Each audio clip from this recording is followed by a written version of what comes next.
Alhamdulillah, kesempatan kita kali ini acara memang kita buat dadakan karena Ana memikirkan kenapa untuk waktu yang mulia, waktu yang paling berharga untuk baginda Rasul sallallahu alaihi wasallam, yaitu berupa malam Lailatul Isra yang merupakan malam paling afdal untuk baginda Rasul.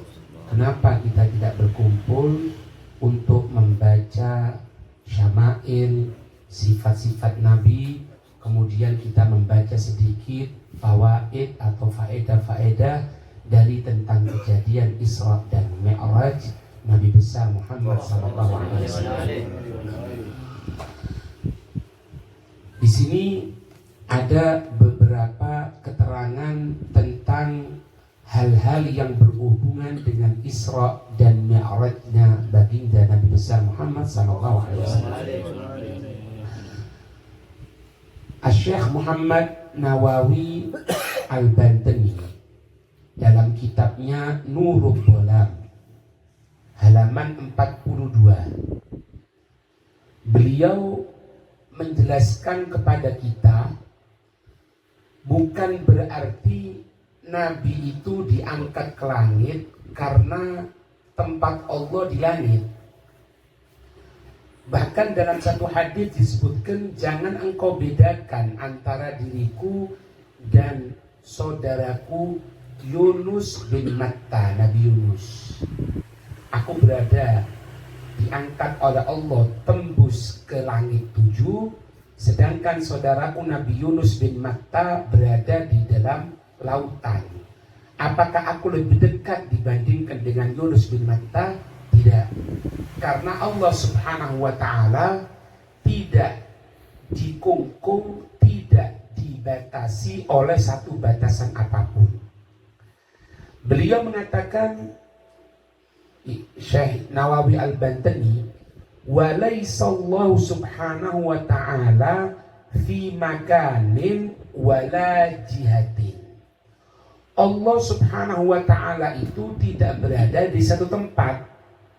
Allah tidak berada di satu sisi. Tanazzahallahu an dzalik. Allah tersucikan dari itu semuanya, katanya beliau. Wa innama al-makanu mansubun ila Nabi sallallahu alaihi wasallam. Hanya saja tempat itu yang disandarkan kepada Nabi. Artinya gini, Nabi diangkat ke langit, memang Allah menginginkan Nabi ketika itu tembus ke beberapa langit, sampai tembus ke 7 langit, sampai ke Sidratul Muntaha. Bukan berarti Allah di sana, tapi memang Allah menginginkan Nabi Muhammad untuk naik ke atas. Bukan berarti Allah yang berada di atas. Qala sallallahu alaihi wasallam. Beliau Syekh Nawawi Al-Jawi Al-Bantani mengutip hadis Nabi. Nabi sallallahu alaihi wasallam bersabda, "La tufaddiluni ala Yunus bin Matta." Nabi menyatakan, jangan engkau lebih utamakan aku daripada Yunus bin Matta. Artinya apa? Ai la tadunnu anni aqraba ila Allah min Yunus bin Matta. Jangan sekali-kali engkau menyangka gara-gara aku diangkat ke langit oleh Allah sampai tembus 1 sampai yang ke-7, berarti aku lebih dekat kepada Allah dibandingkan Yunus bin Matta. Lah, jangan seperti itu, katanya Nabi. Haitsu urtuqiya bi fawqas samawati, sekiranya diangkat denganku, aku diangkat oleh Allah melalui malaikatnya, fawqas samawati sab'i, aku tembus ke langit 7, wa Yunus fi qa'ril bahri fi batnil hut.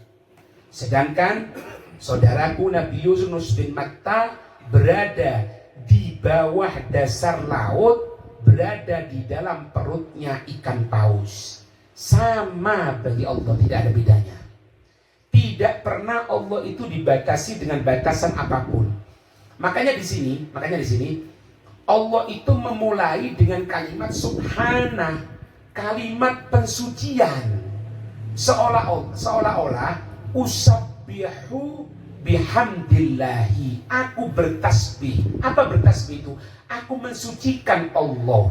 Maknanya mensucikan Allah ini apa? Jangan engkau samakan Allah itu dengan makhluk.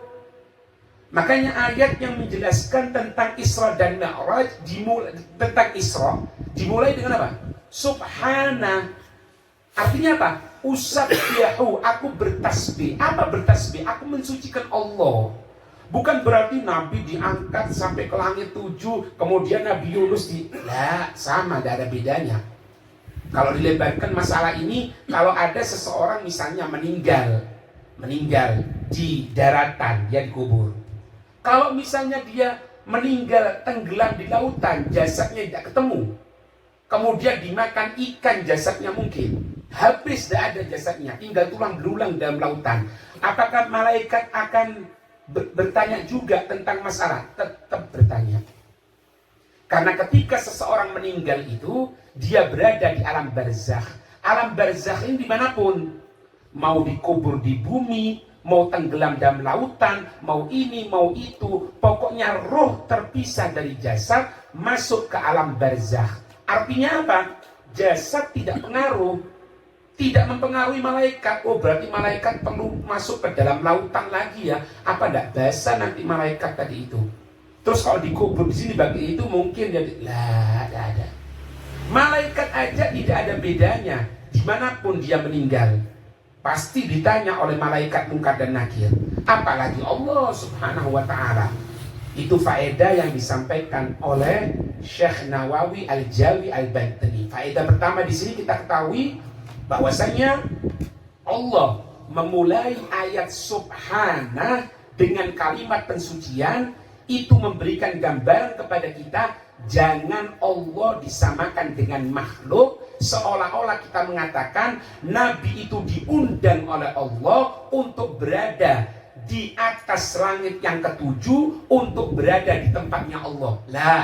Allah tidak dibatasi tempat, Allah tidak dibatasi dengan arah. Di mana kita berada, di situ ada Allah. Artinya apa? Ilmu Allah, pengetahuan Allah Subhanahu wa Ta'ala. Itu faedah yang pertama.